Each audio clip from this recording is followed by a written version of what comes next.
ಹರಿ ಓಂ ಪ್ರಾಣಾದೇರೀಶಿತಾರಂ ಪರಮಸುಖನಿಧಿಂ ಸರ್ವದೋಷವ್ಯಪೇತಂ ಸರ್ವಾಂತಸ್ಥಂ ಸುಪೂರ್ಣಂ ಪ್ರಕೃತಿಪತಿಮಜಂ ಸರ್ವಬಾಹ್ಯಂ ಸುನಿತ್ಯಂ ಸರ್ವಜ್ಞಂ ಸರ್ವಶಕ್ತಿಂ ಸುರಮುನಿಮನುಜಾದ್ಯೈಃ ಸದಾ ಸೇವ್ಯಮಾನಂ ವಿಷ್ಣುಂ ವಂದೇ ಸದಾಹಂ ಸಕಲ ಜಗದನಾದ್ಯಂತ ಆನಂದದಂ ತಂ. ಗುರುಭ್ಯೋ ನಮಃ. ಈಗ ಅಹಂ ಶಬ್ದಾರ್ಥವನ್ನು ಹೇಳಿ ಒಂದು ಸಮಸ್ಯೆಯನ್ನು ಆಚಾರ್ಯರು ತೋರಿಸಿಕೊಟ್ರು.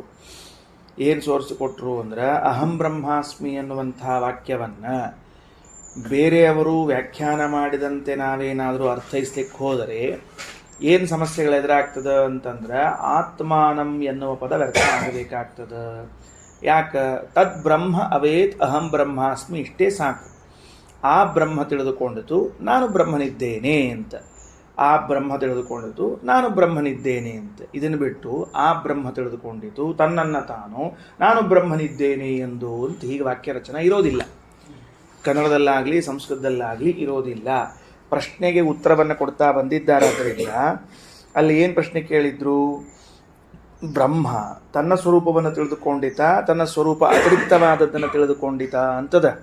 ಮಂತ್ರ ಹೆಂಗದ ಅಲ್ಲಿ? ಕಿಮು ತದ್ ಬ್ರಹ್ಮ ಅವೇತ್ ತತ್ ಯಸ್ಮಾತ್ ತತ್ ಸರ್ವಭವತ ಅಂತಿದ್ದಾಗ ಬ್ರಹ್ಮನು ಏನು ತಿಳಿದನು?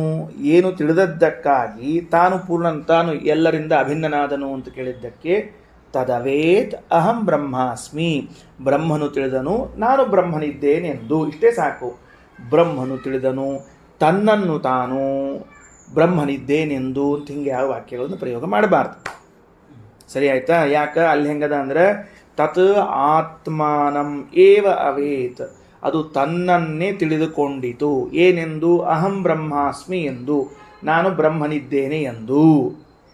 ಇಷ್ಟೆಲ್ಲ ವಾಕ್ಯಗಳು ಬೇರೆ ವ್ಯಾಖ್ಯಾನಕಾರರಂತೆ ಬರುವುದಿಲ್ಲ, ಅದರಿಂದ ಹೇಳಬಾರದು ಅಂತ ಮುಗಿದ ಮೇಲೆ ಇನ್ಮೇಲೆ ಒಂದು ಹೊಸ ಆಕ್ಷೇಪ. ಇದು ಇಲ್ಲಿ ವಾಕ್ಯ ಯೋಜನಾ ಬರೋದಿಲ್ಲ ಅಂತ ತಿಳಿಸಿಕೊಟ್ರು ಬೆಳಿಗ್ಗೆ ಪಾಠದಾಗಿ. ಅದು ಈ ಹೊಸದಾಗೇನು ಅಂತಂದ್ರೆ, ಜೀವರಿಗೂ ಹಾಗೂ ಬ್ರಹ್ಮರಿಗೂ ನೀವೇನು ಮಾಡ್ತಿದ್ದೀರಿ ಅಂದರೆ ಅಭೇದವನ್ನು ಹೇಳ್ತಾ ಇದ್ದೀರಿ. ಜೀವ ಹಾಗೂ ಬ್ರಹ್ಮರಿಗೂ ಅಭೇದವನ್ನು ಹೇಳ್ತಾ ಇದ್ದೀರಿ. ಯಾವ ಮಾತಿಗೆ ನೀವು? ಬ್ರಹ್ಮವ ಇದಮಗ್ರ ಆಸೀತ್ ಅನ್ನುವಂತಹ ಶ್ರುತಿಗೆ ಇದಂ ಅಗ್ರೇ, ಈ ಶಾಸ್ತ್ರದ ಪಾಠ ಪ್ರವಚನಗಳಾಗೋಕ್ಕಿಂತ ಮೊದಲು ಇದಂ, ಈ ಜೀವನು ಅಂದರೆ ಆ ಶರೀರಸ್ಥನಾಗಿರುವಂತಹ ಪ್ರತ್ಯೇಗಾತ್ಮನು ಬ್ರಹ್ಮ ಆಸೀತ್, ಪರಮಾತ್ಮನೇ ಇದ್ದ ಅಂದರೆ ಬ್ರಹ್ಮನೇ ಆಗಿದ್ದ ಅಂತ ತಿಳಿದುಕೊಂಡು ಜೀವ ಹಾಗೂ ಬ್ರಹ್ಮರಿಗೆ ಅಭೇದವನ್ನು ಹೇಳುತ್ತಿದ್ದೀರಿ. ಯಾವಾಗ ಹೇಳಬೇಕು ಈ ವಿಷಯವನ್ನು? ಒಂದೊಮ್ಮೆ ಪ್ರಮಾಣದಿಂದ ಇದು ಸಿದ್ಧಾಂತ ಆದರೆ ಆಗ ಆ ತರಹದ ಅರ್ಥವನ್ನು ಮಾಡಬೇಕು. ಈ ವಿಷಯದಲ್ಲಿ ಯಾವ ಪ್ರಮಾಣ ಇದೆ? ಜೀವ ಹಾಗೂ ಬ್ರಹ್ಮರಿಬ್ಬರು ಒಂದು ಎನ್ನುವ ವಿಷಯದಲ್ಲಿ ನಮಗೆ ಪ್ರಮಾಣವಿದ್ದರೆ ಆಗ ಬ್ರಹ್ಮವ ಇದಮಗ್ರ ಆಸೀತ್ ಎಂಬುವುದಕ್ಕೆ ಆ ತರಹದ ಅರ್ಥವನ್ನು ಮಾಡಬೇಕು. ಇದೇ ವಾಕ್ಯ ಹೇಳಿ ಬರುವುದಿಲ್ಲ. ಯಾವ ವಾಕ್ಯ ಹೇಳಿ ಬರುವುದಿಲ್ಲ? ತದಾತ್ಮಾನಮೇವ ಅವೇತ ಅಹಂ ಬ್ರಹ್ಮಾಸ್ಮಿ ಅನ್ನೋ ವಾಕ್ಯ ಹೇಳಿ ಬರುವುದಿಲ್ಲ. ಯಾಕೆ ಬರುವುದಿಲ್ಲ? ಇದು ಭೇದ ಅಲ್ವೇನು, ಇದು ಪ್ರಮಾಣ ಅಲ್ವೇನು ಅಂದ್ರೆ, ಅಲ್ಲ, ಈ ವಾಕ್ಯಕ್ಕೆ ಅರ್ಥ ಮಾಡಬೇಕಾಗಿದ್ದು ನೀವು. ನಾವು ಕೇಳ್ತಾ ಇದ್ದದ್ದು ಬ್ರಹ್ಮವ ಇದಮಗ್ರ ಆಸೀತ್ ಅನ್ನುವಂತಹ ವಾಕ್ಯಕ್ಕೆ ನೀವು ಶಾಸ್ತ್ರದಿಂದ ಜೀವನಿಗೆ ಉಪದೇಶ ಮಾಡಿ, ನೋಡು ನೀ ಬ್ರಹ್ಮ ಇದ್ದಿ ತಿಳ್ಕೋ ಅಂತ ಶಾಸ್ತ್ರ ಹೇಳುವಕ್ಕಿಂತ ಮೊದಲು ಜೀವ ಏನಾಗಿದ್ದ ಅಂದರೆ ಬ್ರಹ್ಮನೇ ಆಗಿದ್ದ ಅಂತ ಈ ವಾಕ್ಯಕ್ಕೆ ಅರ್ಥ ಮಾಡಲಿಕ್ಕೆ ತಿರುಗಿ ನೀವು. ಹೌದಾ? ಅಗ್ರೆ ನೋಡ್ರಿ, ಅಗ್ರೆ ಅನ್ನೋ ಶಬ್ದಕ್ಕೆ ಅರ್ಥ ಏನು? ಮೊದಲಿಗೆ. ಯಾವ ಮೊದಲಿಗೆ? ಉಪದೇಶಕ್ಕಿಂತ ಮೊದಲಿಗೆ. ಉಪದೇಶಕ್ಕಿಂತ ಮೊದಲಿಗೆ. ಇದಂ ಅಂದರೆ ಇದು, ಅಂದರೆ ಈ ಜೀವ ಏನಾಗಿತ್ತು ಅಂದರೆ ಬ್ರಹ್ಮ ಆಸೀತ್, ಬ್ರಹ್ಮ ಇದ್ದ. ಉಪದೇಶ ಮಾಡಿದ ಮೇಲೆ ಹೊಸದಾಗಿ ನೀವು ಬ್ರಹ್ಮ ಆಗಲಿಲ್ಲ, ಮೊದಲೇ ಬ್ರಹ್ಮ ಇದ್ದ ಅಂತ ಅನ್ನೋದರ ಅರ್ಥ ಏನು ಅಂದರೆ ಜೀವ ಬ್ರಹ್ಮರಿಗೆ ಅಭೇದ ಹೇಳಿದಂತೆ. ಸರಿ, ಹೀಗೆ ಈ ವಾಕ್ಯಕ್ಕೆ ಅರ್ಥ ಮಾಡಬೇಕಾಗಿದ್ದರೆ ಏನಾದರೂ ಒಂದು ಪ್ರಮಾಣ ಬೇಕಲ್ಲ. ಯಾವ ಪ್ರಮಾಣದ ಆಧಾರದಲ್ಲಿ ಈ ವಾಕ್ಯಕ್ಕೆ ಹಿಂಗೆ ಅರ್ಥ ಮಾಡ್ತಿದ್ದೀರಿ ಅಂತ ಕೇಳಿದರೆ ಅದಕ್ಕೆ ಅವರು ಉತ್ತರ ಕೊಡ್ತಾರೆ. ಎಷ್ಟು ಪ್ರಮಾಣ ಬೇಕು ನಿಮ್ಗೆ ಅಂದರೆ, ತದ್ಯೋಹಂ ಸೋಸೌ ಯೋಸೌ ಸೋಹಂ ಯೋಸೌ ಅಸೌ ಪುರುಷ ಸೋಹಮಸ್ಮಿ. ಸಾಕ ಇಷ್ಟು ವಾಕ್ಯಗಳು ಅಂತಂದ್ರೆ ಅವರು ನೋಡ್ರಿ, ಅಲ್ಲಿ ಎರಡು ಮಂತ್ರಗಳವ. ತದ್ಯೋಹಂ ಸೋಸೌ ಯೋಸೌ ಸೋಹಂ ಅನ್ನೋದಕ್ಕೆ ಒಂದು ಕಾಮ ಹಾಕ್ಕೋಬೇಕು. ಆಮೇಲೆ ಮುಂದೆ ಯೋಸೌ ಅಸೌ ಪುರುಷ ಸೋಹಮಸ್ಮಿ ಅನ್ನೋದಕ್ಕೆ ಮತ್ತೊಂದು ವಾಕ್ಯ ಅಂತ ತಿಳ್ಕೋಬೇಕು. ಎರಡು ಶ್ರುತಿ ವಾಕ್ಯಗಳನ್ನು ಉದಾಹರಣೆ ಮಾಡಿದ್ರು ಅವರು. ಒಂದು ಐತರೇಯ ಉಪನಿಷತ್ತಿನ ವಾಕ್ಯ, ತದ್ಯೋಹಂ ಸೋಸೌ ಯೋಸೌ ಸೋಹಂ ಅನ್ನುವಂತಹ ವಾಕ್ಯ ಐತರೇಯ ಉಪನಿಷತ್ತು. ಯೋಸೌ ಅಸೌ ಪುರುಷ ಸೋಹಮಸ್ಮಿ ಅನ್ನುವಂತಹ ವಾಕ್ಯ ಇದು ಎರಡು ಕಡೆ ಬರ್ತದೆ. ಒಂದು ಈಶಾವಾಸ್ಯೋಪನಿಷತ್ತಿನಲ್ಲೂ ಬರ್ತದೆ, ಇನ್ನೊಂದು ಇದೇ ಬೃಹದಾರಣ್ಯಕದಲ್ಲೂ ಬರ್ತದೆ. ಮುಂದೆ 7ನೇ ಅಧ್ಯಾಯದಲ್ಲಿ ಇಲ್ಲೇ ಬರೋದದ. ಈ ಎರಡು ವೇದವಾಕ್ಯಗಳನ್ನು ಕೊಟ್ಟು ಈ ಎರಡು ವೇದವಾಕ್ಯಗಳಲ್ಲಿ ಸ್ಪಷ್ಟವಾಗಿ ಏನು ಹೇಳಲಾಗ್ತದೆ, ಜೀವಬ್ರಹ್ಮರ ಮಧ್ಯದಲ್ಲಿ ಅಭೇದ ಇದೆ ಅಂತ ತಿಳಿದುಕೊಂಡು ಹೇಳಲಾಗಿದೆಯಲ್ಲ. ಹೆಂಗೆ ಹೇಳಲಾಗಿದೆ ಅದಕ್ಕೆ ಅರ್ಥ ಅವ್ರು ಹೆಂಗೆ ಮಾಡ್ತಾರೆ, ತತ್ ಯಹ ಅಹಂ ಸಹ ಅಸೌ, ಯಹ ಅಸೌ ಸಹ ಅಹಂ. ಎಷ್ಟು ಚಂದ ನೋಡಿ, ಸರಳವಾಗಿ ತಿಳಿಯೋ ಹಂಗೆ. ಏನಂತ ಲಿಖಿತಾರೆ, ತತ್ ಅಂತ ಬಿಟ್ಬಿಡ್ರಿ. ತಸ್ಮಾತ್ ಯಹ ಅಹಂ, ಯಾರು ನಾನಾಗಿದ್ದೇನೋ, ಸಹ ಅಸೌ ಅವನು ನೀನಾಗಿದ್ದಿ ಅಥವಾ ಅವನು ನಾನಾಗಿದ್ದೇನೆ. ಮುಂದೆ ಯೋ ಅಸೌ ಸೋಹಂ, ಅವನು ಯಾರೋ ಅವನು ನಾನಾಗಿದ್ದೇನೆ ಅಂತ. ಅಂದರೆ ಇಬ್ಬರ ಮಧ್ಯದಲ್ಲೂ ಕೂಡ ಏನು ಹೇಳಿಕತ್ತದ, ಅದು ಐಕ್ಯವನ್ನು ಹೇಳಿಕತ್ತದ. ಯಹ ಅಹಂ ಸಹ ಅಸೌ, ಯಾರು ನಾನು ಅವನೇ ನೀನು, ಅಸೌ ಸಹ ಅವನೇ ನೀನು. ಮತ್ತು ಯಹ ಅಸೌ, ಯಾರು ಅವನು, ಸಹ ಅಹಂ ಅವನೇ ನಾನು. ಹಿಂಗೆ ಸ್ಪಷ್ಟವಾಗಿ ಇಬ್ಬರ ಮಧ್ಯದಲ್ಲಿ ಅಭೇದ ಹೇಳ್ತಿರುವಾಗ ಜೀವಬ್ರಹ್ಮರ ಮಧ್ಯದಲ್ಲಿ, ಅಲ್ಲಿ ಎರಡು ಕಡೆ, ಒಂದು ಕಡೆಗೆ ಬ್ರಹ್ಮ ಒಂದು ಕಡೆಗೆ ಜೀವ ಅಂತ ಅರ್ಥ ಅದಕ್ಕೆ. ಹೀಗೆ ಇಬ್ಬರ ಮಧ್ಯದಲ್ಲಿ ಅಭೇದ ಹೇಳುವಂತಹ ವಾಕ್ಯಗಳಿದ್ದಾಗ ಇಲ್ಲಂತಿರಲ್ಲ. ಯೋಸೌ ಅಸೌ ಪುರುಷ ಸಹ ಅಹಮಸ್ಮಿ, ಯಾರು ಪುರುಷ ಶಬ್ದವಾಚ್ಯನಾದವನಿದ್ದಾನೋ ಅವನು ನಾನಾಗಿದ್ದೇನೆ. ಪುರುಷ ಶಬ್ದವಾಚ್ಯ ಪರಮಾತ್ಮ, ಪುರುಷ ಶಬ್ದವಾಚ್ಯನಾದ ಪರಮಾತ್ಮ ಯಾರಿದ್ದಾರೋ ಅವರು ನಾನಾಗಿದ್ದೇನೆ ಅಂತ ಎರಡು ಶ್ರುತಿವಾಕ್ಯವನ್ನು ಕೊಟ್ಟು, ಈ ಎರಡೂ ಶ್ರುತಿವಾಕ್ಯಗಳು ಕೂಡ ಏನು ಹೇಳಿಕತ್ತದ, ಜೀವಬ್ರಹ್ಮರ ಮಧ್ಯದಲ್ಲಿ ಐಕ್ಯವನ್ನು ಹೇಳುತ್ತಿದೆ. ಅರ್ಥಕ್ಕೆ ಭಾಳ ದೀರ್ಘಕ್ಕೆ ಹೋಗಬೇಡ್ರಿ, ಯಾಕಂದರೆ ಎಲ್ಲ ಪದ ಬಿಡಿಸಿ ಹೇಳ್ಬೇಕು, ಮತ್ತೆ ಬೇರೆ ಕಡೆ ಹೋಗ್ಬೇಕಾಗ್ತದೆ. ಅದಕ್ಕೆ ಇಷ್ಟ ತಿಳ್ಕೊಳ್ರಿ, ಈ ಸಾಮಾನ್ಯ ಅರ್ಥ ಹೇಳಿದ್ದೀನಿ.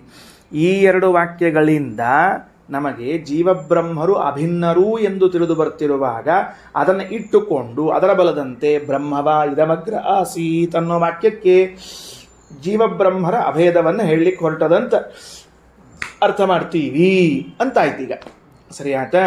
ಅದಕ್ಕೆ ಆಚಾರ್ಯ ಉತ್ತರ ಏನು ಅಂದ್ರೆ, ತದ್ಯೋಹಂ ಸೋಸೌ ಯೋಸೌ ಸೋಹಂ ಎನ್ನುವ ಐತರೇಯ ವಾಕ್ಯ ಆಗಬಹುದು, ಯೋಸೌ ಅಸೌ ಪುರುಷ ಸೋಹಮಸ್ಮಿ ಎನ್ನುವಂತಹ ಬೃಹದಾರಣ್ಯಕದ ಅಥವಾ ಈಶಾವಾಸ್ಯ ಉಪನಿಷತ್ತಿನ ವಾಕ್ಯವಾಗಬಹುದು.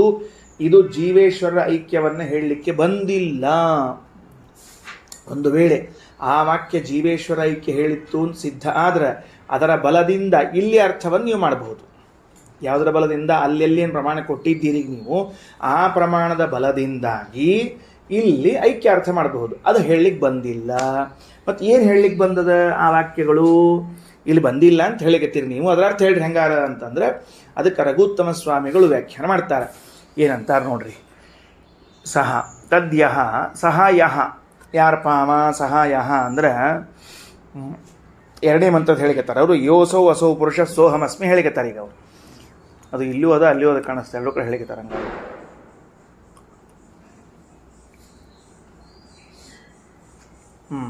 ಸರಿ. ಯಹ ಬೃಹತಿ ಸಹಸ್ರ ಸಂಸ್ಥಿತಃ ದ್ವಾಸಪ್ತತಿ ಸಹಸ್ರ ರೂಪಃ ವಿಷ್ಣುಃ ಪುರುಷೇ ಸ್ಥಿತಃ ಅಂತರ್ಯಾಮಿತ್ವೇನ ಪುರುಷೈಃ ಅಹೇಯತ್ವಾದ್ ಅಹಂ ನಾಮಕಃ ಸ ಏವ ಅಸೌ ಸೂರ್ಯ ಸಂಸ್ಥಃ. ತದ್ಯೋಹಂ ಸೋಸೌ ಅನ್ನುವಂತಹ ವಾಕ್ಯದ ನೋಡ್ರಿ. ಈ ವಾಕ್ಯಕ್ಕೆ ಹೆಂಗೆ ಅರ್ಥ ಹೇಳಿಕತ್ತಾರ ಅಂತಂದ್ರೆ ಹೆಂಗದ ಅಂತಂದ್ರೆ ನೋಡ್ರಪ್ಪ, ಸಹ ಅಸೌ ಯಹ ಅಹಂ ಸಹ ಅಸೌ ಅಂತದ ಇಲ್ಲಿ ಮೊದಲ ವಾಕ್ಯ.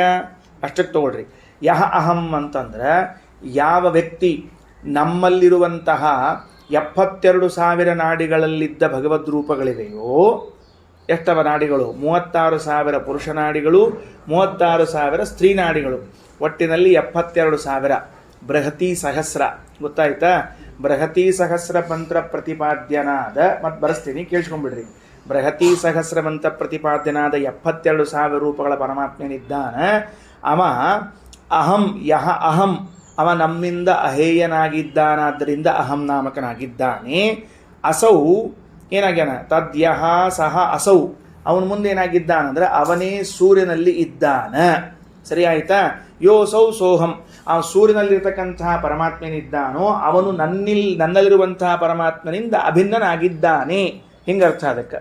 ಸರಿ ಆಯ್ತಾ? ಹಿಂಗೆ ಮಾಡೋದು. ಈಗ ವಾಕ್ಯಕ್ಕೆ ಅರ್ಥ ಏನಾಯಿತು? ತದ್ಯೋಹಂ ಸೋ ಸೌ ಯೋ ಸೋ ಸೋಹಂ ಅನ್ನೋ ಶಬ್ದಕ್ಕೆ ನನ್ನ ದೇಹದಲ್ಲಿ 72,000 ನಾಡಿಗಳಲ್ಲಿರುವ ಬೃಹತಿ ದ್ವಾಸಪ್ತತಿ ಸಹಸ್ರ, ಆ ಬೃಹತಿ ಸಹಸ್ರ ಪ್ರತಿಪಾದ್ಯನಾದ ಭಗವಂತನ 72,000 ರೂಪಗಳೇನಿವೆಯಲ್ಲ, ಇವು ನಮ್ಮಿಂದ ಎಂದೂ ತ್ಯಾಗ ಮಾಡಲು ಸಾಧ್ಯವಿಲ್ಲ. ಇದೇ ಭಗವಂತನ ರೂಪಗಳು ಏನಾಗಿವೆ? ಸೂರ್ಯನಲ್ಲೂ ವಾಸ ಮಾಡತಕ್ಕಂಥದ್ದಾಗಿದೆ. ಆ ಸೂರ್ಯನಲ್ಲಿ ವಾಸ ಮಾಡುವಂಥ ಭಗವದ್ ರೂಪವಾಗಲಿ, ನನ್ನಲ್ಲಿ ವಾಸ ಮಾಡುವಂಥ ಭಗವದ್ ರೂಪವಾಗಲಿ ಕಿಂಚಿತ್ತೂ ಭಿನ್ನವಾಗಿಲ್ಲ. ಇದು ಈ ಶ್ರುತಿಗೆ ಅರ್ಥ ಅಂತ ಹೇಳ್ತಾ ಇದ್ದಾರೆ. ಸರಿ ಆಯ್ತಾ? ಬರ್ಕೊಳ್ರಿ. ಬರ್ಕೋಬೇಕು. ತತ್ ಅಂತ ಬರ್ಕೊಂಡು ಕಮ ಹಾಕ್ಕೊಂಡು ಯಹ ಅಹಂ ಸಹ ಅಸೌ, ನನ್ನ ಅಂತರ್ಯಾಮಿಯಾದ 72,000 ಭಗವದ್ ರೂಪಗಳು, ನನ್ನ ಅಂತರ್ಯಾಮಿಯಾದ 72,000 ನಾಡಿಗಳಲ್ಲಿರುವ ಭಗವದ್ ರೂಪಗಳು, ಸೂರ್ಯನಲ್ಲಿರುವಂತಹದ್ದು,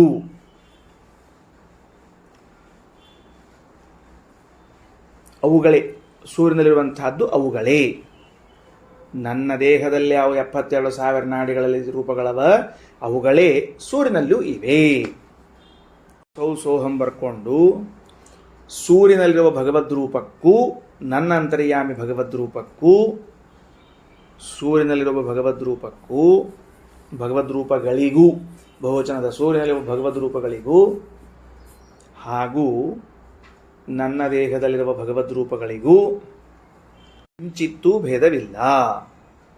ಹಾಗೂ ಮುಂದೆ ನನ್ನಲ್ಲಿರುವ ಭಗವದ್ ರೂಪಗಳು ಅಹೇಯವಾಗಿವೆ, ಸೂರ್ಯನಲ್ಲಿರುವ ಭಗವದ್ ರೂಪಗಳು ಅಹೇಯವಾಗಿವೆ. ಹಾಗೂ ನನ್ನಲ್ಲಿ ಇರುವ ಭಗವದ್ ರೂಪಗಳು ಅಹೇಯವಾಗಿವೆ, ಸೂರ್ಯನಲ್ಲಿ ಇರುವ ಭಗವದ್ ರೂಪಗಳು ಅಹೇಯವಾಗಿವೆ. ಹಾಗಾದರೆ ತದ್ಯೋಹಂ ಸೋಸೌ ಯೋಸೌ ಸೋಹಂ ಅನ್ನುವಂತಹ ಮಂತ್ರವನ್ನು ಇಟ್ಟುಕೊಂಡು ಬ್ರಹ್ಮವಾ ಇದಮಗ್ರ ಆಸೀತ್ ಅನ್ನುವಂತಹ ವಾಕ್ಯಕ್ಕೆ ಜೀವಬ್ರಹ್ಮರ ಮಧ್ಯೆ ಲೈಕ್ಯ ಹೇಳಿಕ್ ಬರುವುದಿಲ್ಲ. ಯಾಕ? ಆ ವಾಕ್ಯ ಅವರೇನು ತಿಳ್ಕೊಂಡಿದ್ರು? ಜೀವ ಹಾಗೂ ಬ್ರಹ್ಮರ ಮಧ್ಯದಲ್ಲಿ ಅಭೇದವನ್ನ ಅಥವಾ ಐಕ್ಯವನ್ನ ಹೇಳೋ ವಾಕ್ಯ ಅಂತ ಇಟ್ಟುಕೊಂಡು ಅದರ ಬಲದಿಂದ ಇದರ ಅರ್ಥವನ್ನು ಮಾಡ್ಲಿಕ್ಕೆ ಹೊರಟಿದ್ರು. ಅದರ ಅರ್ಥವೇ ಅಲ್ಲ ಅಂತ ಮಾಡಿದ ಕೂಡಲೇ ಅದರ ಬಲದಿಂದ ಇವರೇನೂ ಮಾಡ್ಲಿಕ್ಕೆ ಸಾಧ್ಯವಿಲ್ಲ. ಒಂದರ್ಥ. ಯೋಸೌ ಅಸೌ ಪುರುಷ ಸೋಹಮಸ್ಮಿ ಅಂತನ್ನೋ ವಾಕ್ಯಕ್ಕೂ ಅವರೇನು ಅರ್ಥ ಮಾಡಿಕೊಂಡಿದ್ರು? ಇದೇ ಅರ್ಥ ಮಾಡಿಕೊಂಡಿದ್ರು. ಜೀವಬ್ರಹ್ಮರ ಮಧ್ಯದಲ್ಲಿ ಐಕ್ಯ ಇದೆ ಅಂತ ಅರ್ಥ ಮಾಡಿಕೊಂಡಿದ್ರು. ಅದು ಅಲ್ಲ ಅಂತ ನಾವು ಹೇಳೋರಿದ್ದೀವಿ. ಹೆಂಗ ಅಂದ್ರೆ ಯೋಸೌ ಅಸೌ ಪುರುಷ ಅಂತೇನಿದೆಯಲ್ಲ, ಅಲ್ಲಿ ಅಸೌ ಪುರುಷ ಅಂದರೆ ಎರಡು ಅಸೌ ಅನ್ನೋ ಶಬ್ದಗಳು ಪ್ರಥಮಾ ವಿಭಕ್ತ್ಯಂತವಾದ ಶಬ್ದ ಅಂತ ತಿಳಿದಿದ್ದಾರೆ. ಅಲ್ಲ, ಅಸೌ ಅನ್ನೋದು ಒಂದು ಅಸು ಅನ್ನೋ ಶಬ್ದಕ್ಕೆ ಮುಖ್ಯ ಪ್ರಾಣದೇವರು ಅಂತ ಅರ್ಥ. ಅಸೌ ಪುರುಷ ಈ ಮುಖ್ಯ ಪ್ರಾಣದೇವರ ಅಂತರ್ಯಾಮಿಯಾದ ಪರಮಾತ್ಮನೇನಿದ್ದಾನೆ, ಸಹ ಅಹಮಸ್ಮಿ, ಅವನೂ ಕೂಡ ಅಹೇಯನಾಗಿದ್ದಾನೆ, ಸದಾ ಅಸ್ತಿತ್ವದಲ್ಲಿ ಇದ್ದವನಾಗಿದ್ದಾನೆ. ಆ ವಾಕ್ಯವು ಕೂಡ ಏನು ಹೇಳೋದಿಲ್ಲ? ಐಕ್ಯವನ್ನು ಹೇಳುವುದಿಲ್ಲ. ಇಷ್ಟು ಸಾಮಾನ್ಯ ಅಭಿಪ್ರಾಯ ತೆಗೆದುಕೊಂಡು ಸಾಕಿ. ಆದ್ದರಿಂದ ಇತ್ಯಾದಿಶ್ವಪಿ ಅಹಂ ಶಬ್ದೋ ಅಂತರ್ಯಾಮಿತ್ವೇನ ಅಹೇಯತ್ವವಾಚಿ ಇತ್ಯಾದಿತ್ವೇನ, ಇಲ್ಲೆಲ್ಲ ಕಡೆಗೂ ಕೂಡ ಇವೇ ಮೊದಲಾದವುಗಳಲ್ಲಿ ಅಹಂ ಶಬ್ದ ಏನದ, ಇದು ಅಂತರ್ಯಾಮಿ ಪರವಾಗಿ ಅಹೇಯತ್ವವನ್ನು ಹೇಳ್ತದ ಹೊರತಾಗಿ ಜೀವನನ್ನ ಹೇಳುವುದಿಲ್ಲ. ಅದ್ವೈತ ದರ್ಶನದಲ್ಲಿ ಏನು ಎರಡು ಪ್ರಧಾನ ವಾಕ್ಯಗಳನ್ನು ಇಟ್ಟುಕೊಂಡಿದ್ರು ಅವರು, ತದ್ಯೋಹಂ ಸೋಸೌ ಯೋಸೌ ಸೋಹಂ ಯೋಸೌ ಅಸೌ ಪುರುಷ ಸೋಹಂ ಅಸ್ಮಿ ಅಂತ ತಿಳಿದುಕೊಂಡು ಆಚಾರ್ಯರಂತಾರೆ ಅಲ್ಲೂ ಕೂಡ ಅಹಂ ಶಬ್ದ ಅಂತನ್ನುವುದು ಯಾಕೆ ಬಂದದ? ಎರಡು ಸಲ ಬಂದದ. ತತ್ ಯಹ ಅಹಂ ಅಂತ, ಒಂದು ಸಹ ಅಹಂ ಅಂತ ತಿಳಿದುಕೊಂಡು ಅದಕ್ಕೆ ಅವರೇನು ಅರ್ಥ ಮಾಡ್ತಾರೆ ಗೊತ್ತೇನ್ರಿ? ಭಾಳ ಚಂದ ಅರ್ಥ ಮಾಡ್ಯಾರ ಅವರು. ಹೇಳಿದ್ದೆ ಅವಾಗ ಏನಂತ ತಿಳ್ಕೊಂಡು ಹೇಳಿದ್ದೆ, ನಾನೇನಿದ್ದೀನಿ ಅವನು ನೀನಾಗಿದ್ದೀಯ, ನೀನೇನಿದ್ದೀಯ ಅವನು ನಾನಾಗಿದ್ದೀನಿ ಅಂತ ತಿಳಿದುಕೊಂಡು. ಅದಕ್ಕೆ ಶ್ರೀಮದಾಚಾರ್ಯ ಮಧ್ಯದಲ್ಲಿ ಒಂದು ಪ್ರಶ್ನೆ ಕೇಳ್ತಾರೆ, ಮತ್ತು ನಾನು ನೀನಾಗಿದ್ದಿ ಅನ್ನೋದ್ರಿಂದಲೇನೆ ಅಭೇದ ಜ್ಞಾನ ಬರ್ತಿರುವಾಗ ನೀನು ನಾನಾಗಿದ್ದಿ ಅಂತ ಎರಡನೇ ಸರ್ತಿ ಯಾಕೆ ಬಂತು? ಪ್ರಶ್ನೆ ಗೊತ್ತಾಯ್ತಿಲ್ಲೋ? ಒಂದು ಬಾರಿನೇ ಹೇಳೋದ್ರಿಂದಲೇನೆ ನಮಗೆ ತಿಳಿದು ಬರ್ತಿರುವಾಗ ಎರಡನೇ ಸರ್ತಿ ಯಾಕೆ ಹೇಳಬೇಕು ಅಂತಂದರೆ, ಅದಕ್ಕೆ ಅವ್ರೇನು ಉತ್ತರ ಅಂದರೆ, ಬರೇ ನನಗೆ ಮತ್ತು ಸೂರ್ಯನಿಗೆ ಅಭೇದದ, ಸೂರ್ಯನಲ್ಲಿರುವಂತಹ ಪರಮಾತ್ಮನಿಗೆ ಅಭೇದದ ಅಂತಲ್ಲ, ಅವನಿಗೂ ನನಗೂ ಅಭೇದ ಅದ ಅಂತ ಬೋಧನೆ ಆಗಲಿ, ಅದಕ್ಕಾಗಿ ಹೇಳಲಾಗಿದೆ ಎರಡನೇ ಸರ್ತಿ ವಾಕ್ಯ. ಅರ್ಥ ಆಯ್ತು ಹೇಳಿದ್ದೆ ಅಂಥೇಳಿ. ಅದಕ್ಕೆ ಪುರುಷನಿಂದ ಸೂರ್ಯನಿಗೆ ಅಭೇದ ಇರಬಹುದ್ರಿ, ಆದ್ರೆ ಸೂರ್ಯನಿಂದ್ರಿಗೂ ಪುರುಷನಿಗೆ ಅಭೇದದ ಅಂತ ಗೊತ್ತಾಗಬೇಡ. ಮತ್ತೆ ಅವ್ರದ್ದು ಆಕ್ಷೇಪ ಏನು, ನಾನು ಅವನು ಅಂದಮೇಲೆ ನಾನು ಅವನು ಅಂದಮೇಲೆ ನನಗೂ ಸೂರ್ಯನಿಗೂ ಅಭೇದದ ನಿಶ್ಚಯ ಆಗೋಗ್ಬಿಡ್ತು. ಮತ್ತು ಸೂರ್ಯನು ನಾನು ಅಂತ ಯಾಕೆ ಹೇಳ್ಬೇಕಾಯ್ತಪ್ಪ, ಬೇಕಾಗಿರ್ಲಿಲ್ಲಲ್ಲ ಅಂದ್ರೆ ಏನಾಗ್ತದ್ರಿ, ಬರೀ ನಮ್ಮಿಂದ ಸೂರ್ಯನಿಗೆ ಅಭೇದ ಇರಬಹುದು, ಸೂರ್ಯನಿಂದ ನಮಗೆ ಅಭೇದದ ಅಂತ ಒಂದು ಗೊತ್ತಾಗಬೇಕಲ್ಲ. ಅದಕ್ಕೋಸ್ಕರ ಎರಡನೇ ಸರ್ತಿ ಹೇಳೇದ ಅಂತಂದ್ರೆ ಅದಕ್ಕೆ ಈಗ ಹಂಗೆ ಹೇಳೇದ ಅಂತಂದ್ರೆ ದ್ವೈತ ದರ್ಶನ ಪ್ರಕಾರ ಹೇಳಿದ್ರೆ ನನಗೂ ಸೂರ್ಯನಿಗೂ ಅಭೇದದ, ಸೂರ್ಯನಿಗೂ ನನಗೂ ಅಭೇದದ ಅಂತ ಹೇಳಿದ್ರೆ ಯಾಕೆ ಹೇಳಬೇಕಾಯಿತು ಅಂತ ಪ್ರಶ್ನೆ ಕೇಳಿದ್ವಿ ನಾವು. ಇಲ್ಲಿಲ್ಲ, ನನ್ನಿಂದ ಸೂರ್ಯನಿಗೆ ಅಭೇದ ಇರಬಹುದು, ಸೂರ್ಯನಿಂದಲೂ ನನಗೂ ಅಭೇದ ಬೇಕೋ ಬೇಡವೋ, ಅದಕ್ಕಾಗಿ ಹೇಳಲಾಗೇದ ಅಂತಂದ್ರೆ ಅದಕ್ಕೆ ರಘುತ್ತಮ ಸ್ವಾಮಿಗಳಂತಾರೆ, ಅಲ್ಲೋ ಒಮ್ಮೆ ಯಾವ್ದಾರ ಒಂದು ಹೇಳು, ನನಗೆ ಸೂರ್ಯನಿಗೆ ಅಭೇದ ಇದೆ ಅಂತ ಹೇಳಿದಾಗಲೇನೆ ಯಾರೂ ಮತ್ತೇನು ಪ್ರಶ್ನೆ ಕೇಳೋದಿಲ್ಲ. ಅಂದ್ರೆ ಸೂರ್ಯನಿಂದ ನಿನಗೆ ಅಭೇದ ಅದನೋ ಇಲ್ಲೋ ಅಂತ ಯಾರೂ ಹಂಗೆ ಪ್ರಶ್ನೆ ಕೇಳುವುದಿಲ್ಲ. ಯಾರೋ ಕೇಳಿದ್ರು ನಿನಗೂ ದೇವರಿಗೂ ಅಭೇದದ ಇಲ್ಪ ಅಂದ್ರೆ ನನಗೂ ದೇವರಿಗೂ ಅಭೇದದ ಅಂತ ಹೇಳಿದಂತ ಇಟ್ಕೊಳ್ರಿ. ನೆಕ್ಸ್ಟ್ ಮತ್ತೆ ಯಾರು ದೇವ್ರಿಗೂ ನಿನಗೂ ಅಭೇದದ ಏನಂತ ಹಿಂಗೆ ಕೇಳ್ತಾರ ಪ್ರಶ್ನೆನ, ಹಂಗೆ ಯಾರೂ ಕೇಳುವುದಿಲ್ಲಲ್ಲ. ಯಾಕಂದ್ರೆ ಅಭೇದ ಬೋಧ ಆಗಿ ಹೋಗಿಬಿಟ್ಟದ ನಮ್ಗೀಗ. ಏನಂತ, ನಾನು ಸೂರ್ಯನಿಂದ ಅಭಿನ್ನ ಅನ್ನುವ ಜ್ಞಾನವಾದ ಮೇಲೆ ಪುನಃ ಸೂರ್ಯನಿಂದ ನನಗೆ ಅಭೇದ ಇದೆಯೋ ಇಲ್ವೋ ಅಂತ ಯಾರೂ ಕೇಳುವುದೇ ಇಲ್ಲ. ಆದ್ದರಿಂದಾಗಿ ನೀ ಹೇಳಿದ ಅರ್ಥ ಅಲ್ಲ. ಹೆಂಗೆ ಹೇಳಿದವ, ನಾನು ಅವನು ಅವನು ನಾನು ಅಂತ ಹೇಳಿದ್ದ, ಬೇಕಾಗಿಲ್ಲ. ನಾನು ಅವನು ಅಂತಂದ್ರಿಂದಲೇನೆ ಸೂರ್ಯಾಭೇದ ಸಿದ್ಧ ಆಗಿ ಐಕ್ಯ ಜ್ಞಾನ ಬಂದಾಯಿತು. ಮತ್ತೆ ಅವನು ನಾನು ಅಂತ ಯಾಕೆ ಹೇಳಬೇಕಾಗಿತ್ತು, ಅವ್ರದ್ದು ಒಂದು ಬರಬೇಕು. ಹಂಗೆ ಯಾರು ಹೇಳೋದಿಲ್ಲಪ್ಪ, ಆದ್ದರಿಂದ ಆ ವಾಕ್ಯ ಪ್ರಯೋಗ ಮಾಡಬಾರ್ದು.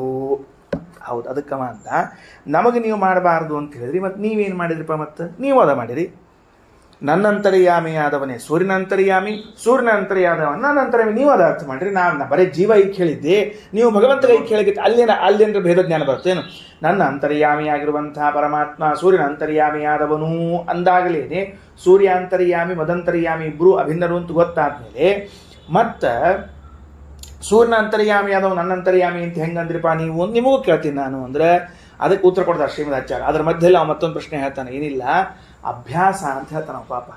ಒಂದೇ ಸರ್ತಿ ಹೇಳಿದ್ರೆ ನೆನಪುಳಿಯಂಗಿಲ್ಲ, ಅದಕ್ಕೆ ಎರಡೆರಡು ಸರ್ತಿ ಹೇಳಿ ಗಟ್ಟಿ ಮಾಡೋಣ ಅಂತ ತಿಳ್ಕೊಂಡು ಅಭ್ಯಾಸಕ್ಕೆ ಹೊರಟಿದ್ದೇವೆ ಅಂತೂ ಒಂದು ಉತ್ತರದಲ್ಲಿ ಅದು ಏನಂತ, ನಚ ಅಯಂ ಅಭ್ಯಾಸ. ರಘುತ್ತಮ ಸ್ವಾಮಿಗಳಂತಾರೆ ಇದನ್ನ ಅಭ್ಯಾಸ ಅನ್ನಬಾರ್ದು. ಅಭ್ಯಾಸ ಅಂದ್ರೆ ಹೆಂಗಿರ್ತದೆ ಅಂದ್ರೆ ಏಕಪ್ರಕಾರ ಅಸಕೃದುಕ್ತೇ ಅಭ್ಯಾಸತ್ವಾತ್. ಏಕಪ್ರಕಾರ ಅಸಕೃದುಕ್ತಿ ಅಂತ ಇರ್ತದ್ರಿ. ಅಂದ್ರೆ ಏಕಪ್ರಕಾರ ಅಸಕೃದುಕ್ತಿ ಅಂದ್ರೆ ಒಂದೇ ರೀತಿಯ ವಾಕ್ಯ ಇರಬೇಕು, ರಚನಾ ಇರಬೇಕು. ಎರಡೆರಡು ರೀತಿಯಿಂದ ವಾಕ್ಯ ಯೋಜನಾ ಇರಬಾರ್ದು. ಇಲ್ಲಿ ವಾಕ್ಯ ಯೋಜನಾ ಎಂಬುದು ಹೆಂಗದ, ಭಿನ್ನ ಭಿನ್ನದ. ನಾನು ಸೂರ್ಯನಿಂದ ಅಭಿನ್ನನಾಗಿದ್ದೇನೆ ಅಂತಿದ್ರೆ ಮತ್ತೊಂದು ವಾಕ್ಯ ಏನು ಬರಬೇಕು, ನಾನು ಸೂರ್ಯನಿಂದ ಅಭಿನ್ನನಾಗಿದ್ದೇನೆ ಅಂತ ಬರಬೇಕು, ಹೊರತಾಗಿ ಸೂರ್ಯನು ನನ್ನಿಂದ ಅಭಿನ್ನನಾಗಿದ್ದಾನೆ ಅಂತ ಬರಬಾರ್ದು. ಹಂಗೆ ಬಂದ್ರೆ ಅದು ಅಭ್ಯಾಸ ಅಂತ ಕರೆಸ್ಕೊಳ್ಳೋದಿಲ್ಲ. ಅಭ್ಯಾಸ ಅಂದರೆ ಈಗ 2 2 4 2 2 4 ಅಂತ ಹಿಂಗೆ ಅಭ್ಯಾಸ ಮಾಡಬೇಕು, ಹೊರತಾಗಿ 4 - 2 2 4 ಹಿಂಗೆ ಅಲ್ಲಿಗೆ ಬರೋದಿಲ್ಲ. ನಮಗೆ ಬರ್ತೇನ್ರಿ ನಿಮ್ಮ ಪ್ರಕಾರ? ಇಲ್ಲದಲ್ಲ. ಅಂದಮೇಲೆ ಅಭ್ಯಾಸ ಅಂತನ್ನುವುದು 2 2 4 ರಾಮ ರಾಮೋ ರಾಮ ಅಂತ ಮೊದಲೇ ಸರ್ತಿ ಅಂದ್ರೆ, ಎರಡನೇ ಸರ್ತಿನೂ ರಾಮ ರಾಮೋ ರಾಮ ಅಂದ್ರೆ ಅಭ್ಯಾಸ ಆಗ್ತದೆ. ರಾಮಂ ರಾಮೋ ರಾಮ ಅಂದ್ರೆ ಅದರದ ಅಭ್ಯಾಸ ಆಗೋದಿಲ್ಲ, ಮುಂದೆ ಹೊಂಟದಂತ ಆಗ್ತದೆ. ಅದಕ್ಕೆ ಹಾಗಿರುವಾಗ ಇದು ಅಭ್ಯಾಸ ಅನ್ಲಿಕ್ಕೆ ಬರೋದಿಲ್ಲ. ಬಿಡ್ರಿ, ಅಭ್ಯಾಸ ಅಂತ ಹೇಳಬಾರ್ದು. ಒಂದ್ಸಲ ಅಭೇದ ಇದ್ದಾಗ ಇನ್ನೊಂದ್ಸಲ ಅಭೇದ ಚಿಂತನ ಬರುವುದಿಲ್ಲ. ಆದ್ದರಿಂದ ಇದಕ್ಕೆ ಅರ್ಥ ಹೇಳಬಾರ್ದು. ನೀವು ಹೆಂಗೆ ಹೇಳಿರಪ್ಪ ಅಂತಂದ್ರೆ ಕೇಳು, ನಮ್ಮ ಮಂತ್ರ ಪ್ರಕಾರ ಏನಾಗ್ತದೆ ಅಂತ, ತದ್ಯಹ ಅಹಂ ಸೋಸೌ ಯೋಸೌ ಸಹ ಅಹಂ ಅಂತನ್ನುವಾಗ ನನ್ನ ಅಂತರ್ಯಾಮಿಯಾಗಿದ್ದವನು ಅಹೇಯನಾಗಿದ್ದಾನೆ, ಸೂರ್ಯನ ಅಂತರ್ಯಾಮಿಯಾಗಿದ್ದವನು ಅಹೇಯನಾಗಿದ್ದಾನೆ ಅಂತ ಕೊನೆಯ ವಾಕ್ಯ ಬರೆಸಿದ್ದೀನಿ ನೋಡ್ರಿ. ಅದರ ಅರ್ಥ ಏನು ಅಂದ್ರೆ, ನಮ್ಮ ವಾಕ್ಯದ ಪ್ರಕಾರ ಸಾರ್ಥಕ. ಭಗವಂತ ಕೇವಲ ಮನುಷ್ಯರಿಂದ ಅಹೇಯನಾಗಿದ್ದಾನೆ ಅಂತೇಳಿ ಬೇಡ, ದೇವತೆಗಳಿಂದ, ಸೂರ್ಯ ಉಪಲಕ್ಷಣೆಯ ದೇವತೆಗಳು, ಸೂರ್ಯ ಹಾಗೂ ಇತರ ದೇವತೆಗಳಿಂದಲೂ ಅಹೇಯನಾಗಿದ್ದಾನೆ ಎಂಬ ಅರ್ಥವನ್ನು ತೆಗೆದುಕೊಳ್ಳಬೇಕು. ಅಂದರೆ ನನ್ನ ಅಂತರ್ಯಾಮಿಯಾಗಿ ಇದ್ದು ನನ್ನನ್ನು ನಿಯಂತ್ರಿಸುತ್ತಾ ಏನು ಭಗವಂತನಿದ್ದಾನೆ, ಇವನನ್ನು ನಾನು ಹೇಗೆ ಬಿಡಲಾರನೋ ಹಾಗೆ ದೇವತೆಗಳ ಅಂತರ್ಯಾಮಿಯಾಗಿದ್ದು ದೇವತೆಗಳು ನಿಯಂತ್ರಿಸುತ್ತಾ ಇದ್ದ ಪರಮಾತ್ಮನನ್ನು ದೇವತೆಗಳು ತ್ಯಾಗ ಮಾಡಲಾರರು. ಸುರ ಅಹೇಯತ್ವ, ನರ ಅಹೇಯತ್ವ ಎಂಬುವಂತಹ 2 ಪ್ರತ್ಯೇಕ ವಿಷಯಗಳನ್ನು ತಿಳಿಸುವುದಕ್ಕಾಗಿ ಹೇಳಲಾಗಿದೆ. ಹಂಗೆ ಯಾಕಂದ್ರೆ ಒಂದು ವೇಳೆ ಮನುಷ್ಯರಾದವ್ರು ನಾವು ದೇವರನ್ನ ಬಿಡ್ಲಿಕ್ಕೆ ಆಗ್ಲಿಕ್ಕಿಲ್ಲೇನೋ, ದೇವತೆಗಳು ಯಾಕೆ ಬಿಡಬಹುದು? ದೇವತೆಗಳು ಬಿಡ್ಬೋದಪ್ಪ ದೇವ್ರನ್ನ, ಯಾಕಂದ್ರೆ ಸ್ವಂತ ಸಮರ್ಥರಿದ್ದಾರೆ ಅವರು. ಒಬ್ಬೊಬ್ಬರು ಬ್ರಹ್ಮದೇವರು, ಇಂದ್ರದೇವರು, ರುದ್ರದೇವರು, ವಾಯುದೇವರು ಇಷ್ಟೆಲ್ಲ ಮಂದಿ ಇದ್ದಾರೆ, ಮಹಾ ಸಮರ್ಥರು. ಅಂದಮೇಲೆ ಆ ದೇವತೆಗಳೇನಾದರೂ ಅಂತರ್ಯಾಮಿಯಾದ ಪರಮಾತ್ಮನ ತ್ಯಾಗ ಮಾಡಬಹುದೇನು ಅಂದರೆ ಬ್ರಹ್ಮದೇವರಿಂದ ಲಕ್ಷ್ಮೀದೇವಿಯಿಂದ ಹಿಡಿದುಕೊಂಡು ಎಲ್ಲರೂ ಕೂಡ ಪರಮಾತ್ಮ ಅಹೇನೇ ಆಗಿದ್ದಾನೆ ಅಂತ ಹೇಳೋದಕ್ಕೆ ಹೊರಟಿದೆ. ಹಾಗಾಗಿ ನಮ್ಮ ಪ್ರಕಾರ ಏನಾಗುವುದಿಲ್ಲ ವಾಕ್ಯ, ಅದಕ್ಕೆ ಎರಡು ವಾಕ್ಯ, ಅಭ್ಯಾಸ ಅಥವಾ ಪುನರುಕ್ತಿ, ಹಿಂಗೆ ಯಾವ ಅರ್ಥಗಳು ನಮಗೆ ಬರುವುದಿಲ್ಲ, ದೋಷವೇ ಇಲ್ಲ. ಹಾಗಾಗಿ ತದ್ಯೋಹಂ ಸೋಸೋ ಯೋಸೋ ಸೋಹಂ ಯೋಸೋ ಅಸೌ ಪುರುಷ ಸೋಹಮಸ್ಮಿ ಇತ್ಯಾದಿಗಳಲ್ಲಿ ಅಹಂ ಶಬ್ದ ಅಂತರ್ಯಾಮಿತ್ವೇನ ಅಹೇಯತ್ವವಾಚಿ ಇತ್ಯಾದಿಗಳೆಲ್ಲ ಅಹೇಯತ್ವವಾಚಿ ಆಗ್ತದೆ ಅಂದ್ಬಿಟ್ರು. ಅವೇನು ವಿಚಾರ ಮಾಡಿದ, ಸುಮ್ಮನೆ ಅಹಂ ಶಬ್ದ ಇರೋದನ್ನೇ ತೊಗೊಳೋದು ಬೇಡ ಅಂತ ವಿಚಾರ ಮಾಡಿದ. ಯಾಕಂದ್ರೆ ನೀವು ಅಹಂ ಶಬ್ದ ಇದ್ದಕ್ಕೆ ತೊಗೊಂಡು ಕೂಡ ಎಲ್ಲ ಕಡೆಗೆ ಹಿಂಗೆ ಮಾಡ್ಲಿಕ್ಕೆ ನೀವು ಅಹೇಯ ಅಂತ ಮಾಡಿಬಿಡ್ತೀರಿ. ಈಗ ಆ ಶಬ್ದನ ಇಲ್ಲಾರ್ದಂಥ ಒಂದು ವಾಕ್ಯ ಹುಡುಕಿಬೋಣ ಅಂತ ಹೊಂಟವ. ಈಗ ಗೊತ್ತಾತ. ಈಗ ಅಹಂ ಬ್ರಹ್ಮಾಸ್ಮಿ ಅನ್ಯ ಅದಕ್ಕೂ ಹಂಗೆ ಮಾಡ್ತೀರಿ. ಯೋಹಂ ಸೋಸೋ ಪುರುಷ ಸೋಹಮಸ್ಮಿ ಅಲ್ಲೂ ಅಹಂ ಅದ. ಹಿಂಗಾಗಿ ಅಹಂ ಶಬ್ದ ಇರಬಾರ್ದು, ಜೀವಬ್ರಹ್ಮನಿಗೆ ಐಕ್ಯ ಹೇಳಬೇಕು ಅಂಥ ವಾಕ್ಯ ಹುಡುಕೋಣ ಅಂತ. ಅದಕ್ಕೆ ಅವರೇನು ವಿಚಾರ ಮಾಡಿದರು, ನಾವು ಬ್ರಹ್ಮವಾ ಇದಮಗ್ರ ಆಸೀತ್ ತದಾತ್ಮಾನಮವೇದಹಂ ಬ್ರಹ್ಮಾಸ್ಮಿ ಎಂಬ ವಾಕ್ಯಕ್ಕೆ ಜೀವಬ್ರಹ್ಮರ ಮಧ್ಯದಲ್ಲಿ ಐಕ್ಯ ಇದೆ ಅಂತ ಈ ವಾಕ್ಯದ ಅರ್ಥ ಅಂತ ಮಾಡ್ಲಿಕ್ಕೆ ಹೋದರೆ ಪ್ರಮಾಣ ಯಾವುದು ಅಂತ ಕೇಳಿದ್ರಿ ನೀವು. ಪ್ರಮಾಣ ಇಲ್ಲಿ ಬೃಹದಾರಣ್ಯಕದಲ್ಲಿ ಬಂದ ವಾಕ್ಯಗಳಿಗೆ ಜೀವಬ್ರಹ್ಮರಿಗೆ ಐಕ್ಯ ಇದೆ ಅಂತ ನಾನು ಅರ್ಥ ಮಾಡ್ತೇನೆ ಎಂದಾಗ, ಹಾಗೆ ಅರ್ಥ ಮಾಡುವುದಕ್ಕೆ ಪ್ರಮಾಣ ಯಾವುದು ಅಂತ ಕೇಳಿದ್ದಕ್ಕೆ ಐತರೇಯದ ಬೃಹದಾರಣ್ಯಕದ ವಾಕ್ಯಗಳನ್ನು ಕೊಟ್ಟೆ. ತದ್ಯೋಹಂ ಸೋಸೋ ಯೋಸೋ ಸೋಹಂ ಯೋಸೋ ಅಸೌ ಪುರುಷ ಸೋಹಮಸ್ಮಿ ಇತ್ಯಾದಿಷು ಅಂತಂದ್ರೆ ಆಚಾರ್ಯ ಏನು ಮಾಡಿಬಿಟ್ರು, ಅಹಂ ಶಬ್ದ ಅಂತರ್ಯಾಮಿತ್ವೇನ ಅಹೇಯತ್ವವಾಚಿ. ಇಲ್ಲಿ ಬಂದಿರುವಂಥ ಅಹಂ ಶಬ್ದವೂ ಕೂಡ ಅಂತರ್ಯಾಮಿಯನ್ನು ಹೇಳ್ತಾ ಇದೆ. ಆದ್ದರಿಂದ ಅದು ಅಹೇಯತ್ವವನ್ನು ಹೇಳ್ತದೆ ಹೊರತಾಗಿ ಜೀವನನ್ನು ಹೇಳುವುದೇ ಇಲ್ಲ. ಸರಿ, ನಿಮ್ಮ ತಂಟೆಗೆ ಬರೋದು ಬೇಡ. ಈ ಅಹಂ ಶಬ್ದದಿಂದ ಕೂಡಿದ ವಾಕ್ಯವನ್ನೇ ಹೇಳುವುದಿಲ್ಲ. ನಾನೇನು ಮಾಡ್ತೀನಿ ಅಂದರೆ ಸ ಆತ್ಮ ತತ್ವಮಸಿ ಶ್ವೇತಕೇತೋ ತಗೋತೀನಿ ವಾಕ್ಯವನ್ನು. ಹೇಳ್ರಿ, ಇಲ್ಲಿ ಬರ್ರಿ ನೀವು ನೋಡಂತ, ಮಾತಾಡ್ರಿ ನಿಮ್ದೆಲ್ಲ ನೋಡಂತ. ಸ ಏಷೋ ಅಣಿಮ ಐತದಾತ್ಮ್ಯವಿದಂ ತತ್ಸರ್ವಂ ಸ ಆತ್ಮ ತತ್ವಮಸಿ ಶ್ವೇತಕೇತೋ ತತ್ವಮಸಿ. ಎಷ್ಟು ಚಂದದ ಇಲ್ಲಿ, ತತ್ ಆ ಬ್ರಹ್ಮ, ತ್ವಂ ನೀನು ಅಸಿ ಆಗಿದ್ದಿ. ಅಪ್ಪ ಕುತ್ಕೊಂಡು ಮಗು ಹೇಳಿಗತ್ತ. ಉದ್ದಾಲಕರು ಶ್ವೇತಕೇತು ಹೇಳ್ತಾರ, ಶ್ವೇತಕೇತ ನೀನು ಬೇರೆ ಯಾರು ಅಂತ ತಿಳ್ಕೋಬೇಡ, ಸ್ವಯಂ ಬ್ರಹ್ಮ ಇದ್ದಿ. ಯಾಕೆ ಹಂಗೆ ಮಾಡ್ತಾ ಇದ್ದಿ, ನೀ ಬ್ರಹ್ಮ ಇದ್ದಿ, ಹಂಗೆ ಯಾಕೆ ಮಾಡ್ತಾ ಇದ್ದಿ ಅಂತ ಹೇಳಿದರು. ಈ ವಾಕ್ಯ ಜೀವಬ್ರಹ್ಮರ ಐಕ್ಯವನ್ನು ಹೇಳುವಾಗ ಇದರ ಬಲದಿಂದಾಗಿ ಬ್ರಹ್ಮವಾ ಇದಮಗ್ರ ಆಸೀತ್ ಅನ್ನುವಂತಹ ವಾಕ್ಯಕ್ಕೂ ನಾವು ಐಕ್ಯಾರ್ಥವನ್ನು ಹೇಳ್ತೀವಿ. ಹೌದಾ, ಎಷ್ಟು ಅನುಕೂಲ ಮಾಡಿಕೊಟ್ಟಿ. ಬಾ ಮುಂದೆ ಅಂದ್ರೆ ಶ್ರೀಮದಾಚಾರ್ಯ ಎರಡು ಮುದ್ರಿ ತೊಗೊಂಡು ಹೋಗುವಂತಿ, ಬಾ ಮುಂದೆ. ಸತ್ಯಂ ಸ ಆತ್ಮ ತತ್ವಮಸೀತಿ. ಹಂಗಾರೆ ಇದನ್ನ ಯಾರು ಹೇಳ್ತೀನಿ ನಾನು ಅಂತಂದ್ರೆ ಶ್ರೀಮದಾಚಾರ್ಯ ಅಂತಾರ, ಭೇದಸ್ಯ ನವಕೃತ್ವೋ ಅಭ್ಯಾಸಾತ್. ಶಾಣ್ಯ, ಆ ವಾಕ್ಯದೊಳಗಂತೂ ಅಭೇದ ಇಲ್ಲೇ ಇಲ್ಲ, ಭೇದನೇ ಹೇಳಿಬಿಟ್ಟಾರ ಅಂದ್ಬಿಟ್ರು. ಮುಗಿದು ಹೋದ ಕೆಲಸ. ಯಾಕ 9 ಸರ್ತಿ ಹೇಳಿದ್ದರಿಂದಾಗಿ ಎಲ್ಲದ ಪದವಿಭಾಗ 9 ಸರ್ತಿ ಎಂಬುದು ಎರಡನೇದ್ದು. ಇಲ್ಲಿ ನೀನು ಪದವಿಭಾಗ ಮಾಡಿದ್ದಿ, ಇದೇ ತಪ್ಪು ಮಾಡಿ ಅಂತ ಹೇಳಿದ್ರು ಅವರು. ಏನು ಭೇದ ತಪ್ಪು ಮಾಡಿದ್ದಿ? ಸ ಆತ್ಮ ತತ್ವಮಸಿ ಅಂತ ಅನ್ಕೊಂಡಿದ್ದಿ. ಅಲ್ಲ, ಸ ಆತ್ಮ ಅತತ್ವಮಸಿ. ಆ ಬ್ರಹ್ಮ ನೀನಾಗಿಲ್ಲ, ನೀ ಬ್ಯಾರೆ ಬ್ರಹ್ಮ ಬ್ಯಾರೆ ಅಂತೆ ಹೇಳೋ ವಾಕ್ಯ ಅದು. ಶ್ರೀಮದಾಚಾರ್ಯ 2 ರೀತಿಯಿಂದ ಪದವಿಭಾಗ ಮಾಡಿ ತೋರಿಸ್ಯಾರ ಇದಕ್ಕೆ. ಏನಂತ, ಸ ಆತ್ಮ ತತ್ವಮಸಿ ಅಂತೂ ಒಂದು ಪದವಿಭಾಗ, ಸ ಆತ್ಮ ಅತತ್ವಮಸಿ ಅಂತೂ ಪದವಿಭಾಗ ಮಾಡ್ಲಿಕ್ಕೆ ಬರ್ತದೆ. ಪದಚ್ಛೇದ ಗೊತ್ತಾಯ್ತಿಲ್ಲೋ, ಕತ್ರಿ ಎಲ್ಲಿ ಹಾಕ್ಲಿಕ್ಕೆ ಬರ್ತದೆ ಅಂದ್ರೆ ಅತತ್ವಮಸಿ ಅಂತ ಹಾಕ್ಲಿಕ್ಕೆ ಬರ್ತದೆ. ಅತತ್ವಮಸಿ ಅಂದ್ರೆ ಏನು ಗೊತ್ತೇನ್ರಿ, ತತ್ ತ್ವಂ ಅಸಿ ಅಂದ್ರೆ ಅವನು ನೀನಾಗಿದ್ದಿ, ಅತತ್ ತ್ವಮಸಿ ಅಂದ್ರೆ ಅವನು ನೀನಾಗಿಲ್ಲ. ಹಲಾಸ್, ಭೇದನೆ ಸ್ಪಷ್ಟ. ಅವನು ನೀನಾಗಿಲ್ಲ, ನಿಷೇಧ ಮಾಡಿಬಿಟ್ರು. ಅಂದಮೇಲೆ ತತ್ಸತ್ಯಂ ಸ ಆತ್ಮ ತತ್ವಮಸೀತಿ ಭೇದಸ್ಯ ನವಕೃತ್ವೋ ಅಭ್ಯಾಸಾತ್. ಸ್ವಾರಸ್ಯ ಏನು ಗೊತ್ತೇನ್ರಿ, ಈ ವಾಕ್ಯದ ಬಲದಿಂದಲೂ ನೀನು ಜೀವೇಶ್ವರ ಐಕ್ಯವನ್ನು ಹೇಳಿಕ್ ಬರುವುದಿಲ್ಲ.